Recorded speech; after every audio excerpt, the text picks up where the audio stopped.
Next slide देखते हैं। ये पार्ट 2 मार्च 3 करंट अफेयर। प्राइम मिनिस्टर गति शक्ति मास्टर प्लान, यह मैंने पुरानी पिक्चर थी इसको डाला है। गति शक्ति एक बहुत इंपॉर्टेंट है। गति शक्ति में पहले गति शक्ति के बारे में सुन लेते हैं। प्राइम मिनिस्टर ने 15 अगस्त को गति शक्ति योजना का ऐलान किया था, आज नहीं 2 साल पहले। इस गति शक्ति में कहा गया था कि भारत का इंफ्रास्ट्रक्चर डेवलपमेंट होना चाहिए, उसके लिए 100 करोड़ रुपीस रखे गए हैं। कितना प्लान है? 100 करोड़ रुपीस, ठीक है, इस गति शक्ति के लिए। इसमें भारत को न्यू डेवलपमेंट दी जाएगी, इंफ्रास्ट्रक्चर को न्यू डेवलपमेंट दी जाएगी। और गति शक्ति ने नेशनल लॉजिस्टिक पॉलिसी के साथ मिलकर काम करने की बात किया। ये नेशनल लॉजिस्टिक पॉलिसी भी 2019 में तैयार हो चुकी थी, but due to the Covid इसको इम्प्लीमेंट नहीं किया गया, इसको 2022 में इम्प्लीमेंट किया गया। ये नेशनल लॉजिस्टिक पॉलिसी जो है ना, ये भी किसके लिए है? जो भी ट्रेड के लिए कि बेनिफिट ज्यादा लिए जाए, जो बिजनेस के मतलब जीडीपी ज्यादा बढ़ाया जाए, जीडीपी को ज्यादा बढ़ाया जाए, किस तरह बाहर हम सस्ते दाम में ज्यादा सामान बेच सकते हैं, इस पॉलिसी के अंदर आता है। 10% जो है ना, पहले 10% था, इसको गवर्नमेंट ऑफ इंडिया ने डिसाइड किया कि इसको 8 पे लाना चाहिए। किस पे?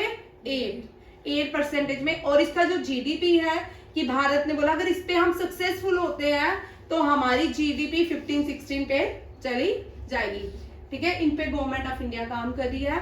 पीएम गति शक्ति के साथ, उसका मास्टर प्लान के साथ नेशनल लॉजिस्टिक पॉलिसी की बात की गई। ये पीआईबी का क्वेश्चन है, कल का ही क्वेश्चन है।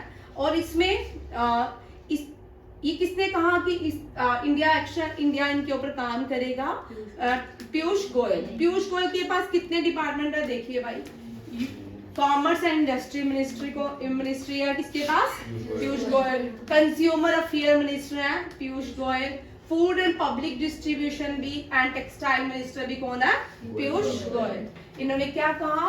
पीएम गति शक्ति, national master plan and national logistic policy together will greatly help both business and people improvement competitiveness. किसकी बात की गई? हम मार्केट में किसकी बात होगी? जितना कंपटीशन हम इंक्रीज करेंगे उतने बेनिफिट्स होंगे, हमारे इंफ्रास्ट्रक्चर को भी इंप्रूवमेंट आएगी। बड़ी सारी भारत में चीजें हैं जो क्या होंगी? चेंज होगी। सब लोगों है तो मुश्किल है, अभी जैसे नए जो भी नॉर्म्स आ रहे हैं लोग एक्सेप्टेड नहीं है, क्योंकि भारत में जो 100 साल पहले, 75 ईयर पहले या 72 ईयर्स पहले जब हम देश आजाद हुआ था, साथ में ही ये सारी चीजें होनी चाहिए। अब इतने सालों बाद हो रही है, लोगों को आदत पड़ चुकी है करप्शन की, सीधा कुछ भी अडॉप्ट करने की हमें आदत नहीं है, ठीक है ना। ये सारी चीजें आने वाले फ्यूचर में आप लोगों के लिए बड़ी बेनिफिशियल होंगी, ठीक है। हमारे लिए नहीं है, जो आपके बिजनेसमैन है या आपके जो लोग काम कर रहे हैं उनके लिए नहीं हो सकती, बट आने वाले टाइम आपके लिए, क्योंकि आपके टाइम तो सारा डिजिटल कनेक्टिविटी हो जाएगी, तो और उसमें क्या होगा? करप्शन कम होगी। जैसे स्कूल कॉलेजेस में आप एडमिशन करवाने जाते हो तो क्या करते हो? भैया मेरा फॉर्म पहले लगा देना। जिससे 2-3 साल हम कॉलेज में एक साथ रहते तो फिर हमारी सबसे दोस्ती हो जाती है, फिर हम बोलते भैया मेरा फॉर्म पहले लगा देना, ठीक है ना। अपने सेट वो जो आप करते हो सारे करप्शन, ठीक है। इस तरह की करप्शन क्या होगी? खत्म होते जाएंगी। बीच वाले खाने वाले लोग सारे हटते जाएंगे, ठीक है। World improve investment into India and the world confidence that India is on the rise। Bharat को नई ऊंचाइयों में पहुंचाने की बात की जा रही है। बलजीत, कौन सी फंडामेंटल ड्यूटी है जो कहती है तुम अकेले या सबके साथ मिलके भारत को नई ऊंचाइयों में ले जाओ? कौन सी फंडामेंटल ड्यूटी है जो कहती है तुम अकेले, ठीक है, फंडामेंटल राइट नहीं बोला, ड्यूटीज बोली है, ठीक है। ड्यूटीज कितनी है फंडामेंटल? 2, 3, 4 ज्यादा 7।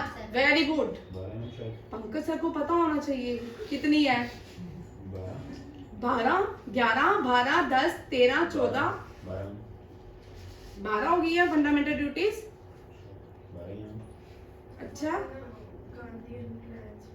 भाई फंडामेंटल ड्यूटीज की बात कर रहे हैं, वो डायरेक्टिव प्रिंसिपल की बात नहीं कर रहे हम। फंडामेंटल ड्यूटीज कितनी है, फंडामेंटल राइट्स कितने हैं? 6 नहीं भाई 7 फंडामेंटल राइट्स हैं, 14 फंडामेंटल ड्यूटीज हैं। 7 थे मैम, हो गया 6। नहीं भाई, एसएससी का पेपर देना हम लोगों ने,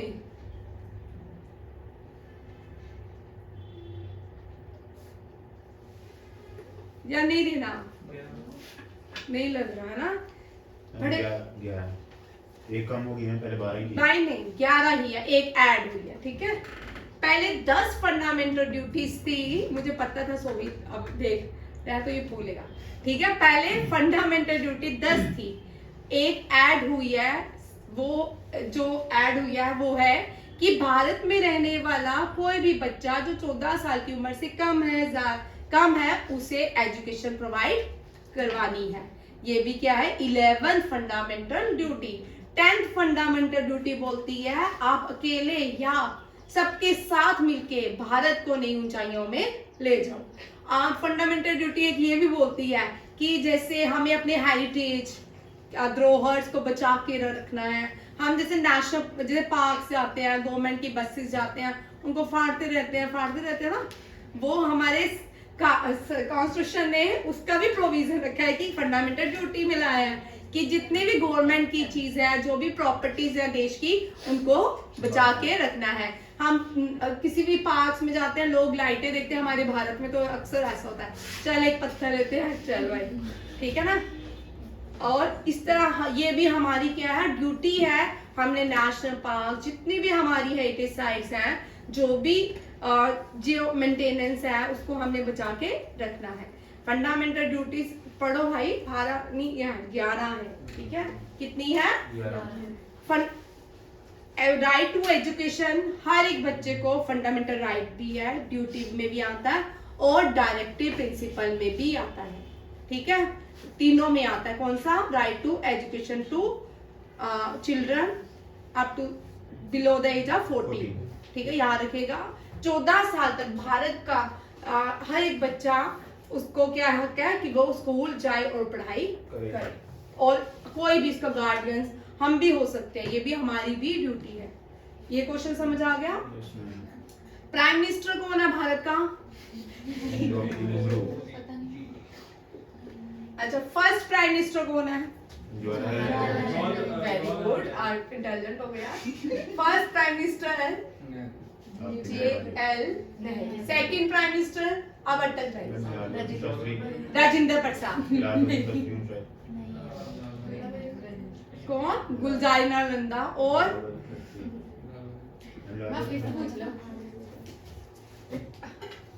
सेकंड कौन है भाई? लाल बहादुर शास्त्री। वही तो बोल रहा था मैंने तो नहीं बोला, तुमने गलत बोला है। शास्त्री जी। अच्छा, ये क्वेश्चन भी important. Lal Bahadur Shastri died in which country? Lal Bahadur Shastri London में डाई हुए, है ना। ये इतना इम्पोर्टेंट क्वेश्चन है, 2015, 16, 17, 18 के एग्जाम में बड़ी बार ये क्वेश्चन रिपीट होता है।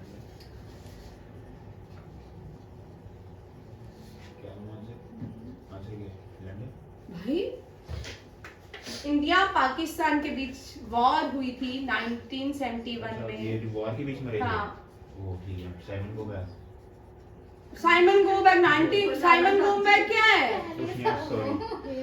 वो ठीक है। लाल Bahadur Shastri died in Tashkent, ठीक है। इंडिया और जो पाकिस्तान की सेकेंड वॉर हुई थी, उसको डिस्प्यूट को हल करने के लिए लाल बहादुर शास्त्री USSR के तब ताशकंद में गए थे, ठीक है। और ताशकंद में एक क्वेश्चन 2018 में आया था NDA में कि लाल बहादुर शास्त्री ने कितने लोगों के साथ ट्रीटी को साइन किया था, एग्रीमेंट साइन किया था। एक था, वो कौन था? अयूब खान, पाकिस्तान का प्रेसिडेंट अयूब खान, याद रखिएगा। ये NDA CDS में ट्रीटी कौन सी है? ये डिस्प्यूट जो इंडिया एंड पाकिस्तान वॉर चल रही थी 1976। कतर। 1966 हाँ 1966 तो कोई बात नहीं हुई, 65 65 1965 हुई थी, ठीक है। 1971 तो शिमला समझौता हुआ था, ठीक है। 1965 की लड़ाई, 1965 की जो लड़ाई हुई थी, इसमें लाल बहादुर शास्त्री, इनके ऊपर मूवी भी है कॉन्स्पायरेसी, बड़े सारे लोग इनकी डेथ को कॉन्स्पायरेसी का नाम देते हैं। मूवी उसका नाम क्या उसके अयूब खान, अयूब खान, याद रखिएगा। एक ही साजन, एक ही व्यक्ति था जिसने एग्रीमेंट साइन, मरेगा भी तेशकंद, देश का तेश देश का उज्बेकिस्तान की कैपिटल है तेशकंद, ठीक है। यूएसएसआर के पार्ट थे, उज्बेकिस्तान, तजाकिस्तान, किर्गिस्तान, ठीक है। ये सारी लैंडलॉक कंट्री हैं। कौन कौन सी लैंडलॉक कंट्री हैं?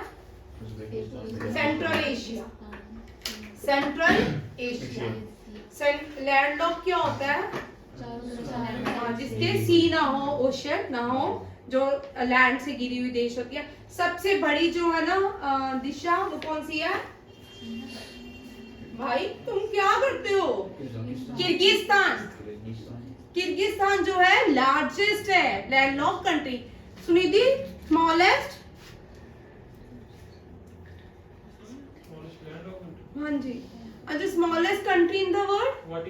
वेटिकन सिटी तो smallest landlocked country is also Vatican city, और वेटिकन सिटी की कैपिटल भी वेटिकन, वेटिकन सिटी है, ठीक है। Vatican smallest landlocked country, smallest landlocked country. Second prime minister Gulzar Lal Nanda.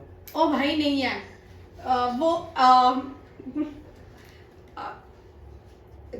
वो एक्टिंग प्राइम मिनिस्टर, ठीक है। Gulzarilal Nanda prime minister acting. अब यहाँ देखो प्राइम मिनिस्टर और थर्ड प्राइम मिनिस्टर कौन बना उसके बाद? थर्ड जो प्राइम मिनिस्टर बना इंदिरा गांधी। चलो अब ये क्या नाम है आपका? मीनाक्षी। फिफ्थ प्राइम मिनिस्टर बता दी इंदिरा गांधी। कौन है fifth prime minister? Indira Gandhi. भाई आप लोग ना बड़े कंफ्यूज हो, आपके पास ज्ञान पड़ी है, ज्ञान से भी आप ज्ञान नहीं लेते तो फिर तो बड़ी डिसअपॉइंटेड है, ठीक है। वहां पे ज्ञान खोलिए, वहां पे सर भाई आप बुक्स कब पढ़ोगे? आप बुक्स कब पढ़ोगे? बुक्स तो आपने पढ़ना ही नहीं है, मुझे नहीं लगता कभी बुक्स पढ़ोगे, ज्ञान तो कभी खोलोगे भी। ज्ञान है किसी के पास? वो क्या कर, तुम्हारी ज्ञान देखे ना, तुमने कभी पेजेस भी नहीं खोले होंगे ज्ञान के। ज्ञान में सर ने एक एक चीज डिफाइन की हुई है कि पहला प्राइम मिनिस्टर, उसके बाद कौन सा बना, एक्टिंग कौन सा हुआ, सेकंड कौन बना। Jawaharlal Nehru largest serving prime minister of India है। लार्जेस्ट सर्विस का मतलब 3 बार प्राइम मिनिस्टर बने थे, ठीक है। हाँ, अगर आप ऐसे काउंट करोगे ना 1 2 3, वो फिर बड़े सारे होते हैं, ठीक है। और जो फर्स्ट प्राइम मिनिस्टर बना है वो जवाहरलाल नेहरू है, second prime minister Lal Bahadur Shastri, third prime minister Indira Gandhi, fourth फिर मनमोहन सिंह, जवाहरलाल नेहरू। भाई अटल बिहारी वाजपेयी कहाँ गए? जवाहरलाल नेहरू, ठीक है। जवाहरलाल नेहरू सॉरी, फिर बने मोरारजी देसाई। कौन बने? मोरारजी देसाई। मोरारजी देसाई पहले देश के ऐसे प्राइम मिनिस्टर हैं जिनको पाकिस्तान का सबसे बड़ा अवार्ड जो तमगा है, सिविलियन अवार्ड, वो दिया गया है। किसको? मोरारजी देसाई। फिर कौन प्राइम मिनिस्टर बने? बिलाल। फिफ्थ प्राइम मिनिस्टर कौन बने? अच्छा, उस प्राइम मिनिस्टर का नाम बताओ जिसने कभी भी पार्लियामेंट सेशन का नहीं देखा। वो ऐसा प्राइम मिनिस्टर थे प्राइम मिनिस्टर तुमने नहीं किया? और कौन से हैं? चरण सिंह। कौन से हैं? चरण सिंह। चरण सिंह, उसके बाद बीच में इंदिरा गांधी भी बनी, फिर बनी इंदिरा गांधी, फिर बनी इंदिरा गांधी। इंदिरा गांधी के बाद राजीव गांधी, इंदिरा गांधी के बाद फिर राजीव गांधी के बाद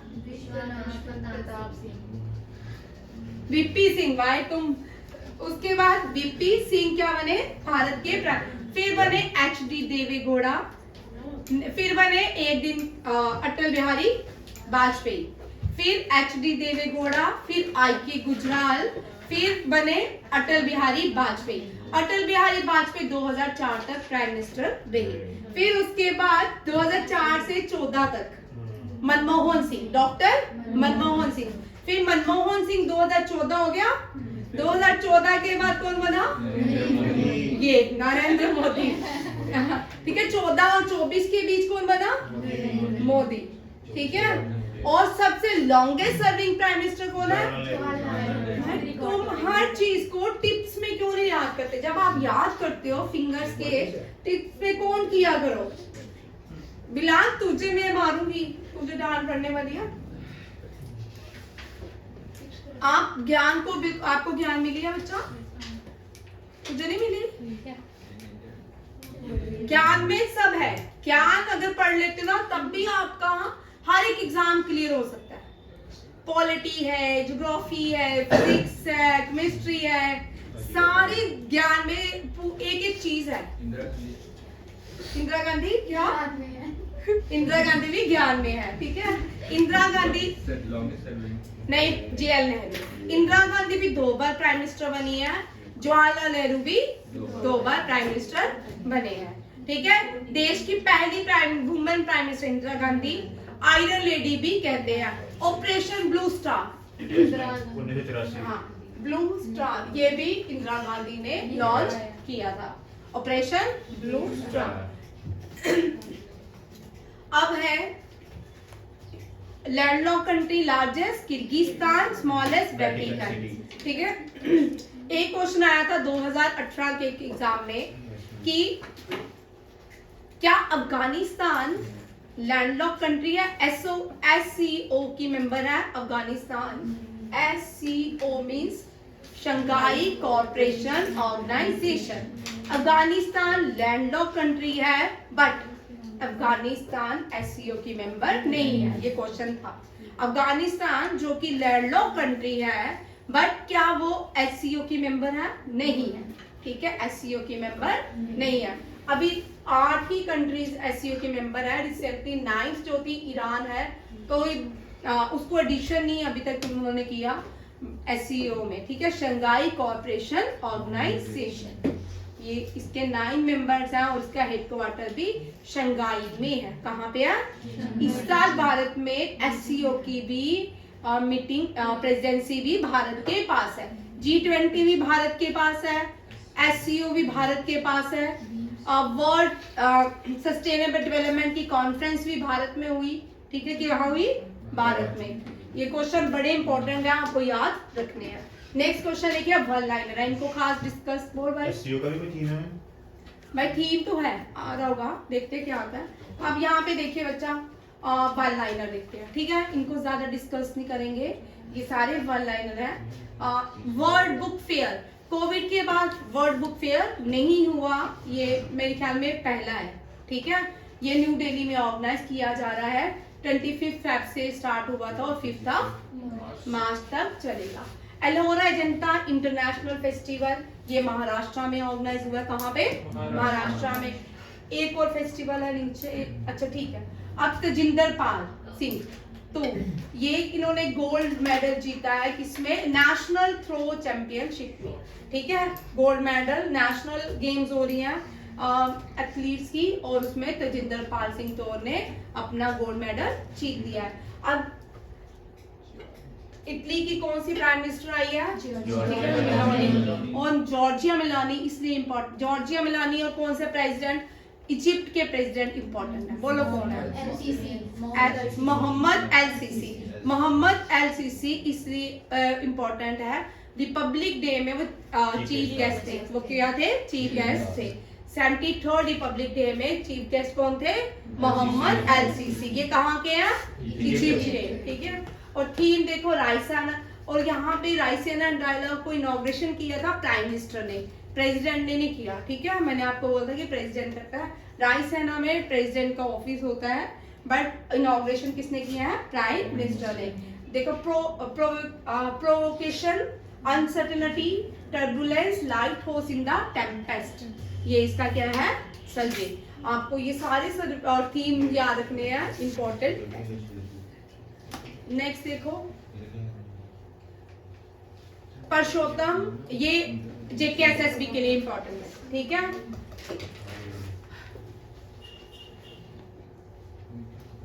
गंदरबल के रणबीर बाग में JNK में पहला फ्रोजन सीमेंट स्टेशन खोला गया है विद कॉस्ट 21.63 करोड़।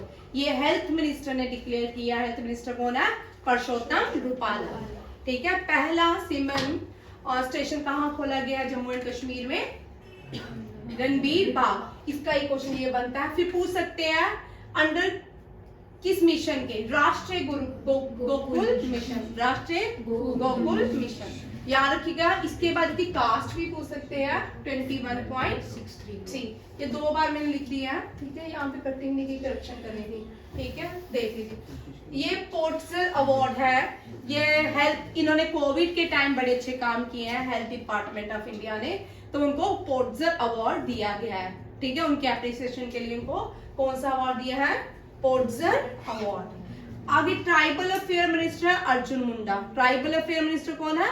अर्जुन मुंडा। उन्होंने झारखंड में एक नया मेला स्टार्ट किया जिसका नाम क्या रखा गया? मेगा रोजगार मेला। मेगा रोजगार मेला। अब आपने आज देखो भाई, मेगा रोजगार,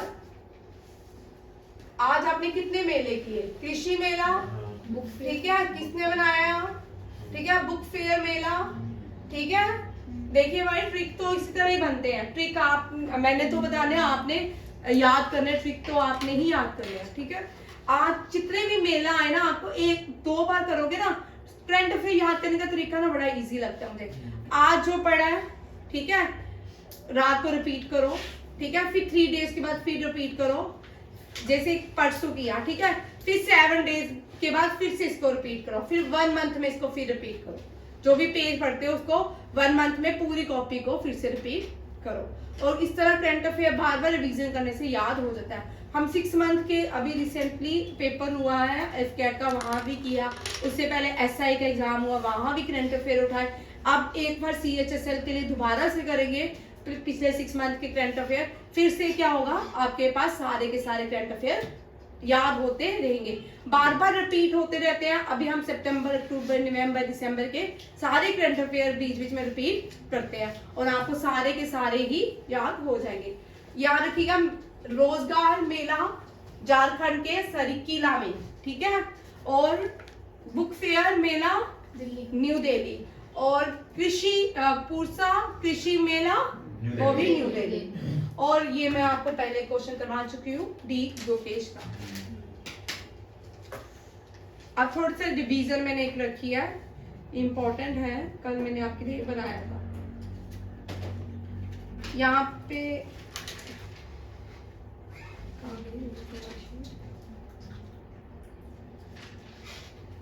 ये मैंने अपॉइंटमेंट्स दोबारा लाई है ताकि आपको याद हो जाए। न्यू फिक्की के नए प्रेसिडेंट सेक्रेटरी जनरल शिलेश पाठक कौन बने? इक्वेटोरियल गिनी के न्यू प्राइम मिनिस्टर मैन्युला बोका बूटी, ठीक है। Manuela Roka Botey new prime minister बने new Guinea, equatorial new Guinea के, ठीक है। वर्ल्ड बैंक के न्यू अजय बांगा, ये भी इंडियन ओरिजिन से हैं, ठीक है। Deputy national security adviser Pankaj Saran, और जो चेयरमैन है वो कौन है? अजीत डोभाल। और DG बने हैं ये सिविल एविएशन के Vikram Dev Dutt. National ambassador for UNICEF CEO of YouTube Neel Mohammad. एक बार रिवीजन करो, यहाँ पे आपको याद हो जाएंगे। जो नए बच्चे आए हैं 100% आपको याद होंगे। कल आने से पहले हम थोड़ा सा रिवीजन करेंगे, ठीक है। हो सकता है टेस्ट का टाइम नहीं मिल रहा, टेस्ट भी आपके लेने हैं, करंट अफेयर के डेली टेस्ट होंगे, तभी आप लोग याद करोगे, ठीक है। थैंक यू, जय हिंद।